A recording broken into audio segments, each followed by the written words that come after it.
Joining us today is political technologist Taras Zahorodniy. Taras, a very warm hello to you. We're glad to see you as always. I suggest that you and our viewers watch a comprehensive and brief overview of the most important events in the world. And I ask both you and our viewers to pay close attention to the first one. I think it's very interesting. Comment. Mine is the second largest enterprise in Russia among microelectronics. It should be understood that if we were to suddenly disappear today, a whole range of military products would cease to exist. This is exactly how Oleg Dantsev, the CEO of the Kremny L Group, described it. The work at the plant in Bryansk. Kremny L is a critically important link in the production of Russia's so-called high-precision weaponry. Now the military plant looks like this. Satellite images have appeared showing what remains of it after the Storm Shadow missiles struck on March 10th. The powerful Storm Shadow missiles have successfully hit their targets. That was an incredible strike. This is really pointless. Russians are already equating the missile strike on the Bryansk plant for electronics to the events in Sevastopol, where the headquarters of Russia's Black Sea Fleet was destroyed. Meanwhile, over in the Russian Federation, the city of Sochi has just faced an unprecedentedly long and relentless drone attack, which has been going on for almost a full day now. Can you hear that sound?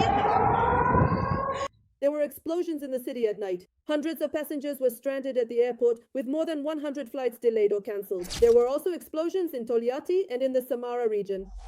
It was just a little bang bang, and basically you could hear the sound all the way here. And the wind just hit the window. I wonder, what is that? Only then do I get up, and the second one too. Local residents report an attack on the Kuibyshev Azot chemical plant. It is a critically important supplier of raw materials for the chemical and textile industries.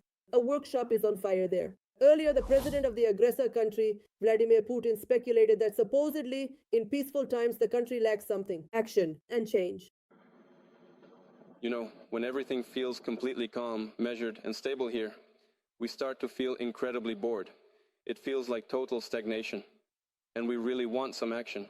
But as soon as that action finally starts, everyone whistles by their temple, and seconds and bullets, unfortunately, bullets are whistling now. Then we're scared. It's terrible, terrible. Well, terrible. But it is not terrible, terrible, or even that terrible. Absolutely everything is completely measured by the current state of the economy.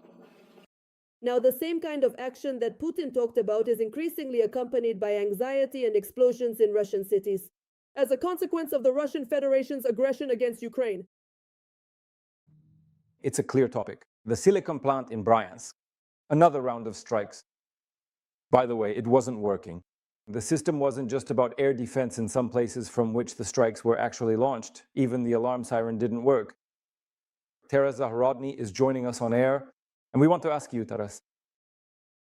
These strikes on absolutely critical and strategic enterprises. The director even explicitly says that this is almost certainly one of the key enterprises that enables the production of a large number of sophisticated and high-impact Russian weapons. Does this fundamentally shift anything in the overall political approach to how Russia is currently waging its war against Ukraine?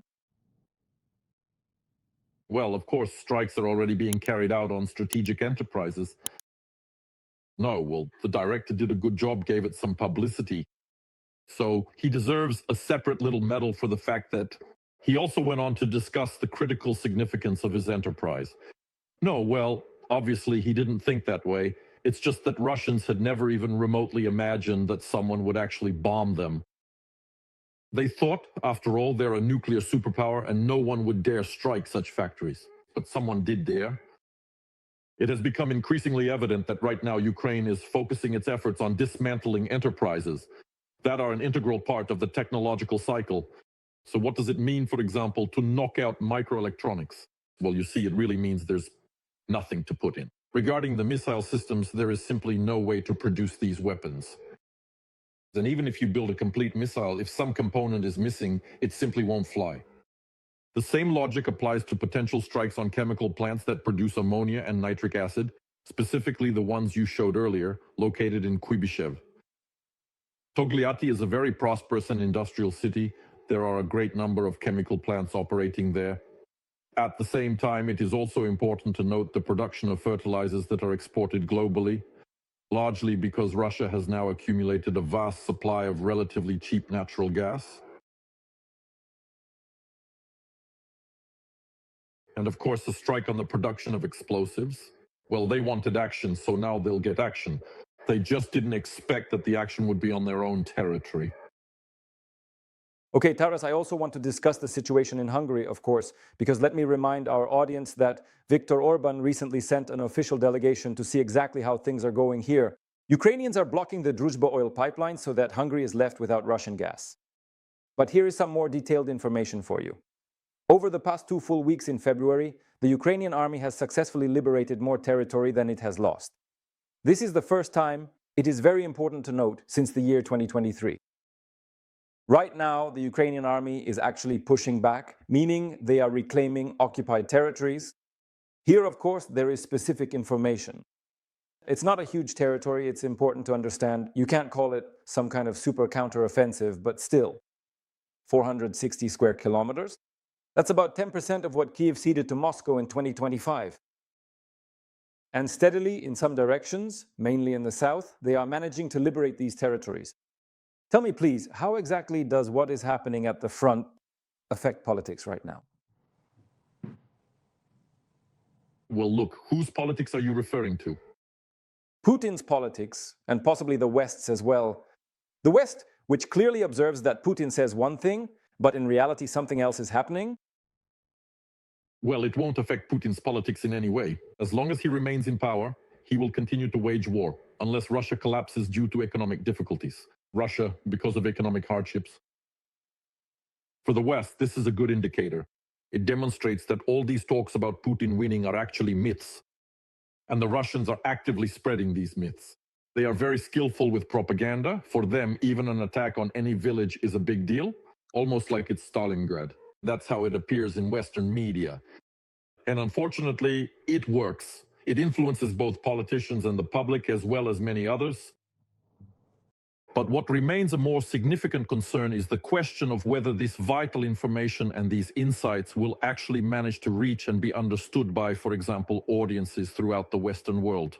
Well, most likely not, because the Russians won't write about it and they won't pour money into honest, incorruptible Western media.